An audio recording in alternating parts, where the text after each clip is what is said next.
समीकरण क्या है और किस पार्टी से कौन सा उम्मीदवार चुनावी मैदान में है और धारूहेड़ा की जनता इस बार किन मुद्दों को लेकर वोट करने वाली है, देखिए हमारे संवाददाता अमित विश्वकर्मा की एक रिपोर्ट।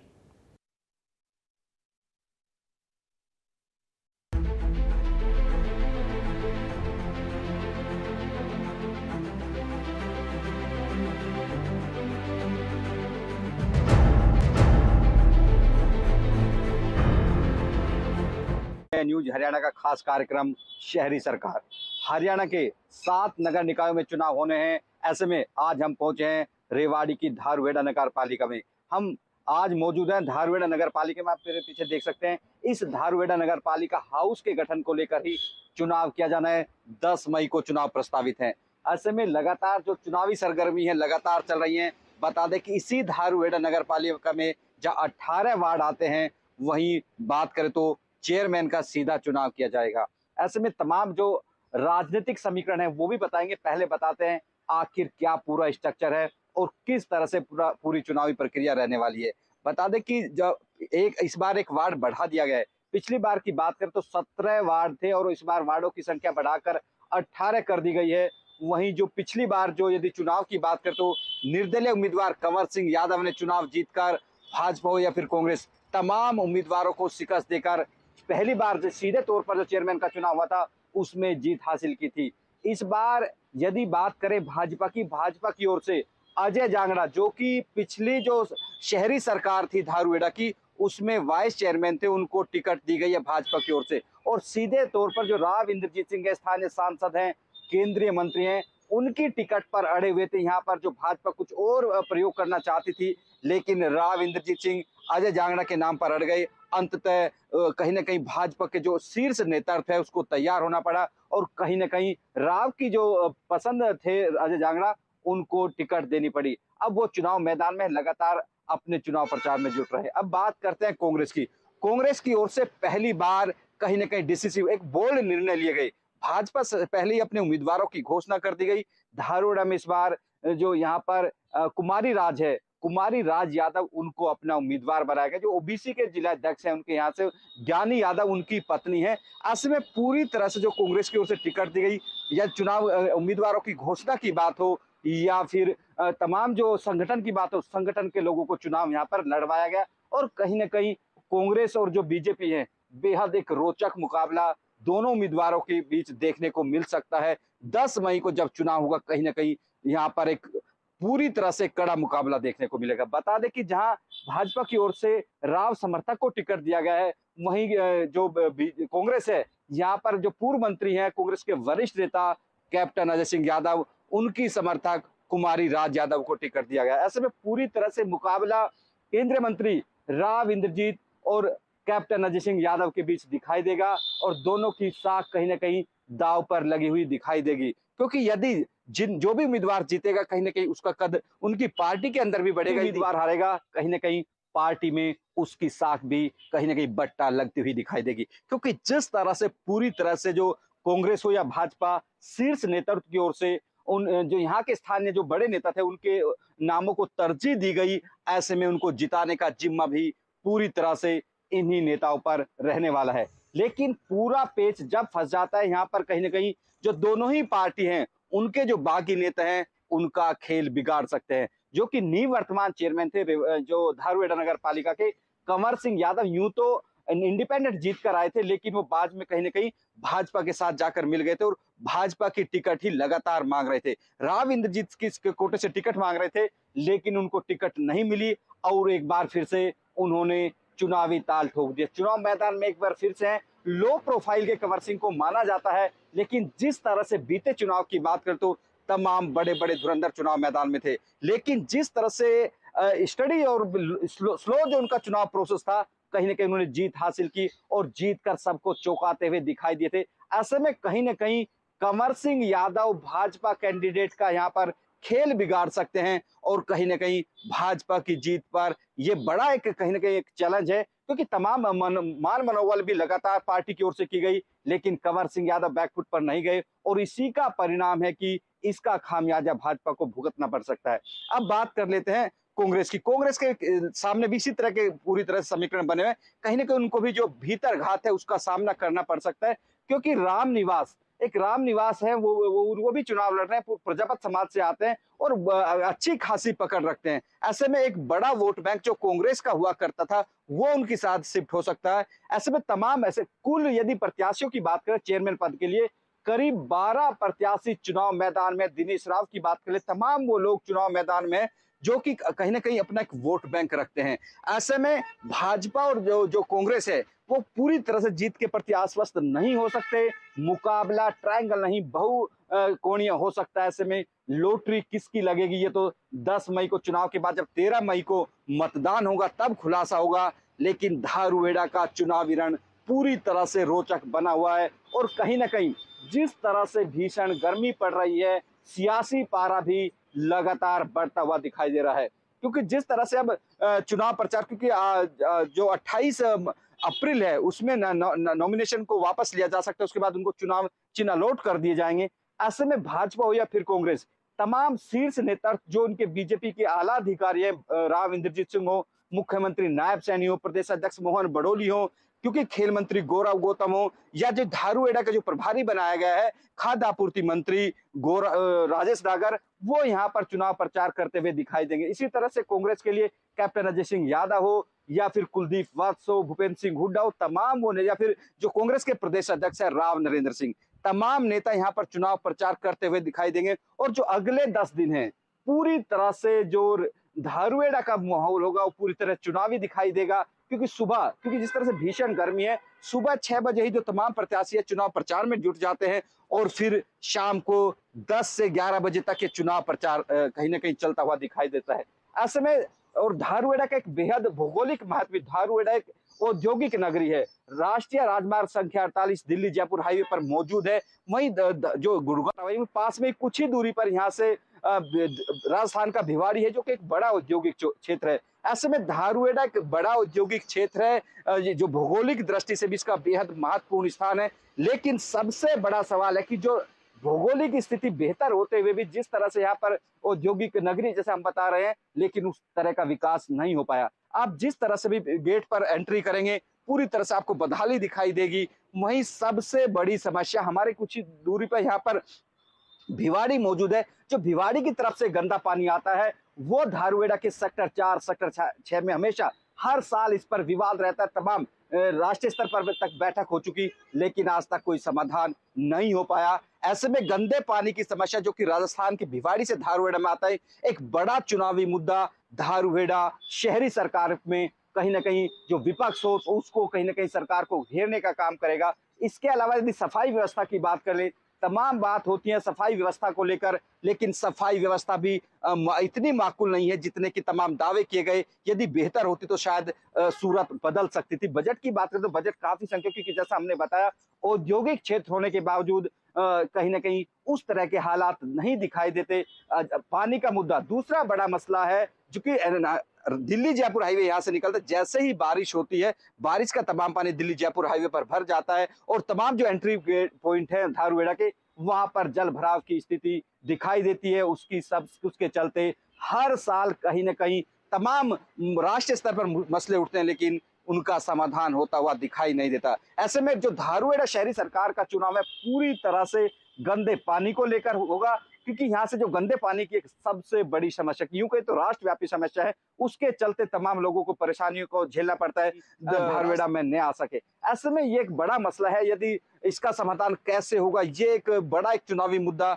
इस शहरी सरकार का रहने वाला है। लेकिन सवाल यही है कि हर साल तमाम मुद्दों पर बात होती है। जो अवैध कॉलोनी है जिनको उनको भी अधिकृत करने की बात है, तमाम दावे किए गए थे कि जितनी भी अवैध कॉलोनी है उनको अधिकृत कर दिया जाएगा, आज तक वो नहीं हो पाई है। ऐसे में धारूहेड़ा शहरी सरकार का चुनाव पूरी तरह से चरम पर दिखाई देगा और तमाम वो मुद्दे, सफाई हो, पेयजल हो, तमाम वो जो मसले हैं, जहाँ गंदगी हो, जो गंदे पानी की समस्या हो, तमाम वो जो मसले हैं वहां पर जहाँ विपक्ष जो सरकार को घेरने का काम करेगा, वहीं सरकार की ओर से भी तमाम जो विकास कार्य कराए गए हैं उन वादों को गिनवाया जाएगा और कहीं ना कहीं अपने पक्ष में चुनावी माहौल करवाने की कोशिश की जाएगी। चुनाव कौन जीतेगा ये तो 13 मई को खुलासा होगा, लेकिन इतना जरूर है कि धारूहेड़ा शहरी सरकार का चुनावी पारा पूरी तरह से चढ़ा हुआ है। रेवाड़ी से अमित विश्वकर्मा, इंडिया न्यूज हरियाणा।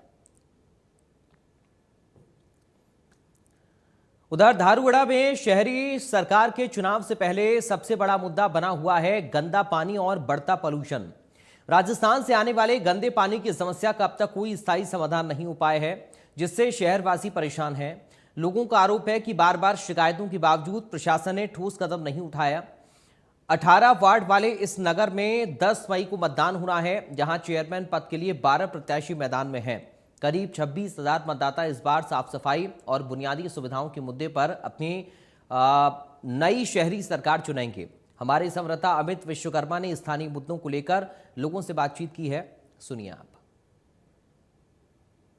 हम रेवाड़ी के धारूहेड़ा नगर पालिका क्षेत्र में मौजूद हैं और यहाँ के लोगों से जानेंगे, धारूहेड़ा के लोगों से जानेंगे आखिर इनके क्या मुद्दे हैं और आखिर इस शहरी सरकार के गठन से पहले उनके मन में चल क्या रहा है, आखिर किन मुद्दों पर वो वोट करने वाले हैं। सर क्या नाम है और किस तरह के मुद्दे हैं? मेरा नाम राजेंद्र कुमार है जी और वार्ड नंबर 15 से हूँ मैं। लेकिन हमारे वार्ड में कुछ भी नहीं, रोड बना है वो भी बीच में पानी भरा रहता है और सारी डिप्पी है, सारी टूटी पड़ी है। सभी नगर पालिका में कह लिया था लेकिन नहीं लगी अभी तक। बहुत बुरा हाल है। सफाई का देखो, रोड के ऊपर कितनी गंदगी पड़ी है, कितनी रेत की टीले लग रहे हैं, कुछ भी नहीं, कोई काम नहीं हो रहा। रोड पाड़ के गिरा के, मेरी गली पाड़ के गिरा कि 6 महीने हो गए, सारे कर लिया, चेयरमैन को कह लिया, नगर पालिका में सारे उसको सेक्रेटरी जेई को सबको कह लिया, लेकिन गली अब लग नहीं पड़ी, बनी है वो अधम पड़ी है। बताओ, ट्रिपल इंजन की सरकार है थी, अभी भी जो भाजपा समर्थित थी यहाँ पे प्रत्याशी थे, वाइस चेयरमैन भी थे, आखिर वजह क्या रही? क्योंकि अभी किसी भी गेट पे एंट्री कर लो गंदगी आपको दिखाई देगी, अच्छी एंट्री नहीं है, गंदगी पड़ी है, कचरा पड़ा है, क्या वजह लगती है? सब वजह तो करने वाले हैं काम, ये पार्षद है हमारे, तो पार्षद बेकार है। अब दूसरा पार्षद बनाएंगे, अब की बार देखते हैं क्या होता है। अब मनोज सैनी था, मनोज सैनी को हटाएंगे, अब बढ़िया बंदा है राजू को, और उसको बनाएंगे अब की बार। किन मुद्दों पर धारूहेड़ा का चुनाव होने वाला है? क्या क्या प्रमुख मुद्दे हैं जिन पे आपको लगता है उनका समाधान हो जाना चाहिए था लेकिन नहीं हो पाया? तो समाधान तो किसी चीज का भी नहीं है। बताओ क्या है? अब रोड पर देख लो कितनी गंदगी पड़ी है, बहुत बुरा हाल। और रोड के ऊपर जाओगे, जो अंदर गलियों में जाओगे, जो ऐसे रोड बन रहा है, ऐसे ईंटें बाहर खड़ी है, कोई नीचे है, कोई बिल्कुल ऐसा, और पानी भरा रहता है, पानी बंदा निकल नहीं सकता रोड के ऊपर के बीच के। बताओ क्या करें? जल भराव धारूहेड़ा का बड़ा मसला था, 5 साल खूब राजनीति हुई, समाधान हो पाया? नहीं हो पाया समाधान। ये भिवाड़ी वाला पानी था, हमारे चेयरमैन था, बिल्कुल बड़ी मेहनत की इसने, कमर सिंह ने, लेकिन पानी का समाधान नहीं हुआ। इसके बेचारे क्या बस की बात है, दुनिया यही ऊपर तक बात जा रही, जब भी समाधान नहीं हुआ इस पानी का, तो अब धारूहेड़ा का भी समाधान नहीं है कुछ भी। और पानी का उसमें अब क्या समीकरण है? जिस तरह से तमाम कैंडिडेट आपके सामने, क्या लग रहा है आपको, क्या माहौल है?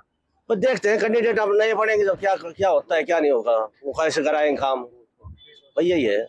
देखिए किस तरह से धारूहेड़ा के जो गंदगी का मसला हो या फिर गंदे पानी का, क्योंकि गंदे पानी का मसला धारूहेड़ा के लिए हमेशा बड़ा ही रहा है। तमाम बैठकों का दौर चला, दिल्ली हो या फिर चंडीगढ़, चीफ सेक्रेटरी स्तर तक के लोग यहाँ पर पहुंचे, तमाम बैठकें हुई, लेकिन आज तक कोई समाधान नहीं हुआ। इन्हीं से जानेंगे आखिर किस तरह से। सर, मैं मनवीर सिंह, वार्ड नंबर 14।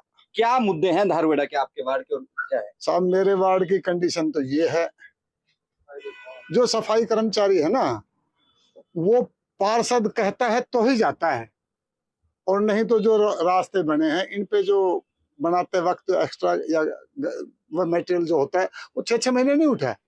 पार्षद के घर तो डेली चला जाता है सफाई कर्मचारी, एक आदमी के लिए ही सफाई कर्मचारी नहीं है। ये तो या तो हमारे चेयरमैन को या हमारे प्रशासन को देख के रखना चाहिए था। सफाई कर्मचारी ये मेरे हिसाब से सभी आदमी टैक्स देते हैं, हर आदमी जो गवर्नमेंट की चार्ज भरते हैं, तो सफाई का तो इतना बुरा हाल है कि पूछिए मत। आप इस नाले में देख लीजिए, नाले में देख लीजिए, बहुत बुरा हाल है सफाई का। और दूसरी तरफ से इसी गंदे पानी का ध्यान है हमारी कमेटी का, हमारे नगर पालिका। वार्ड नंबर 13 के पीछे राजस्थान से पानी आ गया है गंदा, हमारे इनको पता ही नहीं है। हरियाणा के बिल्कुल उसको टच हो गया है, वही जहरीला पानी जो यहाँ खड़ा तो वो आ गया वहाँ, किसी ने देखा नहीं। अब आने वाले समय में खूब, जो अभी थोड़ी गर्मी है, थोड़ा सा अगर मौसम ठीक हुआ तो वो पानी हरियाणा में एंटर करे ही करेगा। मैं आपको अपनी आंखों देखी बात बताता हूँ, एक जमींदार ने, चाहे वो राजस्थान का था तो जमींदार, बिल्कुल हरियाणा बॉर्डर पे आ गया, उसके खेत थे, उसने हरा गेहूं पूरे फुल तैयार गेहूं को कटवाना पड़ गया। तो जी यहाँ जिम्मेदार कौन है इन तमाम मसलों का? जिम्मेदार ये प्रशासन है। देखेगा कौन? या तो पार्षद देखेगा, ये चेयरमैन साहब देखेंगे। ये क्यों नहीं देखते इस चीज को? या ये इन पे फालतू टाइम था तभी तो बने थे। ये हम जैसा नहीं भरा फार्म। ये अपने आप को सामाजिक कार्यकर्ता घोषित करते हैं। अगर सामाजिक कार्यकर्ता हैं तो इनको जाना पड़ेगा वहां ग्राउंड में। घर बैठे राजनीति नहीं होगी। लोगों के घरों के सामने जाके देखो ना, इतना बुरा हाल है गंदगी का। मैं ऑन ग्राउंड दिखा सकता हूँ। आज की डेट में भी जाके देखिए कितने लगे झाड़ू। अभी क्या मुद्दे हैं चुनाव में, आप लगता है कि समाधान होना और चाहिए? साहब मुद्दे ये हैं, जो आदमी इस चीज की गारंटी लेगा ना कि हम पब्लिक का साफ सफाई का ध्यान रखेंगे, तो सबसे जरूरी चीज है साफ सफाई। एक ये जो पानी का, अगर वो पानी बंद नहीं हुआ ना, तो जैसे साबी नदी के आसपास का पानी खराब होगा, ऐसा पानी खराब होने में धावड़ा में कुछ ही समय लगेगा। पीने लायक पानी नहीं बचेगा धावड़ा। तो जो कैंडिडेट खड़े हैं, हम उनसे ये गुजारिश कर रहे हैं कि पहली सरकार ने, पहले पार्षदों ने जो किया वो एक अलग बात है। आप लोगों ने डट के पब्लिक सेवा में काम करना पड़ेगा। देखिए किस तरह से कोई भी सरकार आए, बुनियादी जो समस्या है, पानी हो, बिजली हो, तमाम समाधान के दावे करते हैं, लेकिन धारवाड़ा में जो गंदा पानी बड़ी समस्या है। उससे अलावा सफाई की व्यवस्था हो या फिर पीने का पानी, क्योंकि यदि इस तरह से गंदा पानी आता रहा तो कहीं ना जो भूजल है वो पूरी तरह से खराब हो जाएगा, जिसका खामियाजा यहाँ के लोगों को भुगतना पड़ेगा। बाकी लोग भी मौजूद है, उनसे भी जानेंगे आखिर किस तरह की वो शहरी सरकार चाहते हैं। सर क्या नाम है, किस तरह के मुद्दे हैं? मेरा नाम तंजेब सिंह मलिक। किस तरह के मुद्दे हैं धारवाड़ा के? सबसे बड़ा प्रदूषण, वायु प्रदूषण। सांस लेने में बड़ी दिक्कतें आ रही है। जीवन है, एक तो पेड़ नहीं, पेड़ लगाएं सभी ज्यादा से ज्यादा, प्रदूषण से हम तभी बच सकते हैं। कोई प्रयास हुए पिछले दिनों में, कुछ हुआ है? बस कुछ नहीं है, कागजों में होते होंगे। पेड़ तो कट रहे हैं, बढ़ नहीं रही। अगर पेड़ नहीं होगा, प्रकृति नहीं होगी, तो हम नहीं बचेंगे कहीं भी। कोई नहीं बचेगा, सांस ही नहीं ले सकते। अब 700 तक यहाँ का वो चले जाता है, 350 पे रहता है। सबसे बड़ी परेशानी आई है। और प्रदूषण को फैलाने वाले भी हम ही हैं ना, उनमें ये पार्षद कुछ कर सकते। कम से कम आप भी, मीडिया वाले भी उसको जागरूक करें लोगों को, भाई प्रदूषण न फैलाए। और वायु का तो विशेष तौर पर पेड़ों को ज्यादा लगवाए। एक गंदा पानी एक बड़ा मसला था। जो ये भी प्रदूषण ही है। कोई भी प्रदूषण हो, पानी तो पीने को नहीं मिलेगा 10 साल बाद में। इंजेक्शन लेने पड़ेंगे सालात में तो पानी के। रहन जमीन का जहरीला पानी हो गया। साबी में सराबेट का आसपास को इतना जहरीला है, उसको पी नहीं सकते आदमी। NH 48 पे धारवाड़ा मौजूद। अरे NH नहीं, पूरे, मैं तो ये कहूंगा पूरे भारत में पानी की प्रॉब्लम होती जा रही है। आप कहीं भी चले जाओ, धारवाड़ा में साफ सफाई कैसी? साफ सफाई रोडों पर जैसी भी आपको भी दिख रही है, ठीक है। पर साफ सफाई को क्या कर लोगे जी? पानी नहीं मिलेगा और आपको वायु नहीं मिलेगी, तब होगी सफाई तो जब आदमी खत्म हो जाएंगे। सबसे ज्यादा पेड़ लगाना, एक आदमी कम से कम 10-15 पेड़ रोज लगाएगा, तब जीवन भरेगा अगले आगे वाली पीढ़ी का। आप भी देखते हो कितने पेड़ है आपके यहाँ से, कहाँ से मिलेगी ऑक्सीजन हमें? ये भी सरकार को भी, पार्षदों को भी, जहां से भूमि खाली पड़ी है पेड़ से लगाए जाते हैं। बिल्डिंगें तो खाली पड़ी है, और जहाँ जाम लगेगा वहां प्रदूषण फैल रहे हैं। अब यहाँ जाम रहता है, यहाँ चौक पर इतनी गाड़ियां कितना प्रदूषण फैलाती है, कोई अमल नहीं। हर आदमी अपना उसका देखता है, कॉलोनी में ये नहीं। अरे पहले सांस ले लो, जिंदा रह लो। क्या नाम है जी आपका? मेरा नाम अश्वनी है सर। कहाँ के रहने वाला है? सर मैं बांस रोड का रहने वाला हूँ। क्या समस्या है यहाँ धारवाड़ा की? देखिए समस्याएं तो सबको दिखती हैं। हम कभी इधर से उधर जाना होता है, धारवाड़ा जाना है, हमने अपनी गाड़ी पे जाते हैं, अपना काम कर धंधे के लिए जाते हैं, तो हमारी गाड़ी जब भी वहां से निकलेगी, हमारा बोनट वहीं रुक जाता है उस पानी के अंदर, और हमारी गाड़ी नंगी होकर बाहर आ जाती है। ये सबसे बड़ी प्रॉब्लम वहाँ की है। और दूसरा, चारों तरफ गंद का ढेर लगे हुए हैं। इतनी ये सारी समस्याएं खड़ी हो चुकी हैं। आप एंट्रेंस से देखिए, अगर हम रेवाड़ी की तरफ से या कहीं से भी आते हैं तो चारों तरफ देखिए आप, जाम का समस्या, कोई एंट्रेंस नहीं है, कहीं से निकलने की वो नहीं है। इतनी बड़ी चीज देखी गई है कि 5 किलोमीटर दूर घूम के हमें वापस अपने घर पे आना पड़ता है। ये समस्या इतनी बड़ी है, इसको अच्छे से सुलझाना चाहिए सरकार को। नई शहरी सरकार का गठन हो रहा है, धारूहेड़ा गुड़गांव से सटा हुआ है, भिवाड़ी से सटा हुआ है, फिर भी इतने हालात खराब क्यों है? सर ये हालात कभी नहीं सुधर सकते। अब क्योंकि यहाँ हम लोग अपनी रिस्पॉन्सिबिलिटी समझते ही नहीं है ना, इनको सुनकर कभी सरकार इस पर ध्यान देती है। रिस्पॉन्सिबिलिटी समझे, कूड़े के ढेर ना हो, सब चीजों को ध्यान देना चाहिए। और दूसरा, सब चीज पे ध्यान देकर आगे सारी समस्या को दूर नई करे सरकार सरकार। से क्या उम्मीद है आपकी? हम चाहते हैं सरकार से कि सबसे पहले एंट्रेंस का, सब चीज, कूड़े के ढेरों का, ये सरकारी मतलब गंदगी ज्यादा है। गंदगी बहुत ज्यादा है, और दूसरा सरकारी अस्पताल के लिए रेवाड़ी जाना पड़ता है, कितनी बड़ी चीज है। तो इसके लिए ये बड़ी समस्याओं को दूर करें और हम आगे बढ़ सकें।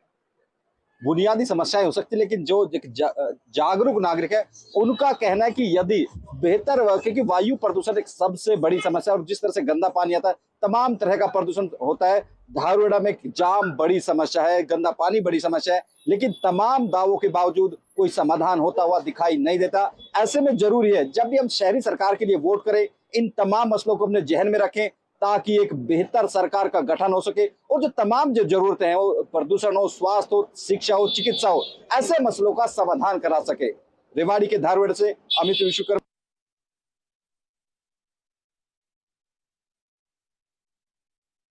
फिलहाल अभी के लिए इस खास कार्यक्रम से मुझे दीजिए इजाजत। बाकी खबरों के लिए आप बने रहिए। राम राम।